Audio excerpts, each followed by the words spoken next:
Hello, it's Monday, and you know what that means? It's another Monday with Marie. So, this Monday, we are talking about leadership and dealing with difficult team members. So, we've got some questions. Don't we always have questions? And so, our first question comes from David. David writes, Hi, Marie. Love Monday with Marie. I don't catch it live. I do the replay. It's okay. It's fine. My question is, I have a team member that is really difficult. Every time we're in meetings, every time we have conversations about the work, they're constantly giving reasons why we can't do it. Do you have any advice on how to get this guy on board?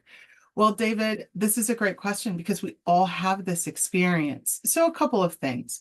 Whenever someone says we can't do it, it's always good to go into it with more of an inquisitive mindset. So, really having the curious conversation with them, as I like to call it, around why is it do you think we can't do this? What's our barrier here? What are we missing? So forcing them to sort of think about why they're the naysayer. Sometimes they'll have legitimate reasons. Other times they'll sort of stutter and go, well. And once they say that, you can say, well, it sounds like you don't have some concrete reasons or issues or lack of resource. So why don't we just try it and see what happens? That's a great way to shut someone down. So you start off by those curious conversations, those questions. If they have legitimate reasons, they'll bring them up. And then as a team, you can discuss it. If they don't, they'll hem and haw. They won't give you an answer. And you'll say, okay, well, let's just try it and see how it goes. That's the easy sort of in public situation. If it persists, a great thing to then say is, how about we take this conversation offline and discuss why you're having difficulties with this concept. So let's move on because we need to get agreement with the group, but we're going to have a one-on-one conversation. And so that, if you are the leader of the group, is the conversation of bringing up the fact that I've noticed every time we're in meetings, you tend to sort of dismiss what the team is saying.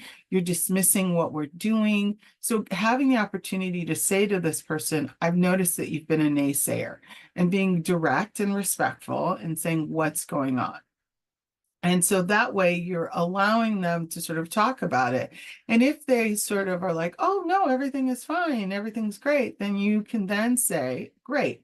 So let's make a commitment that when we are in discussions as a team, and I'm going to make sure the whole team makes this commitment, but I'm getting it from you first, that you will commit to at least giving concrete, logical, honest feedback about why something is working or not working.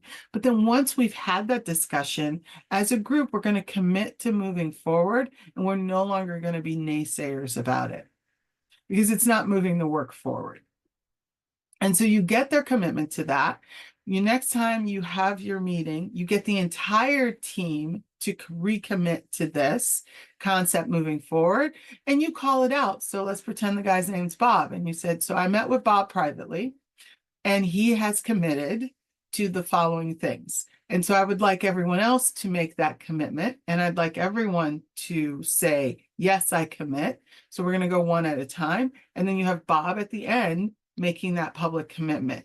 So you've called out that I've had the meeting privately with Bob. And so that way you're not shaming Bob. You're saying, I've had this meeting with Bob, because you called it out in the meeting saying, Bob, let's meet afterwards. So it's a circle back so the whole team knows it was taken care of.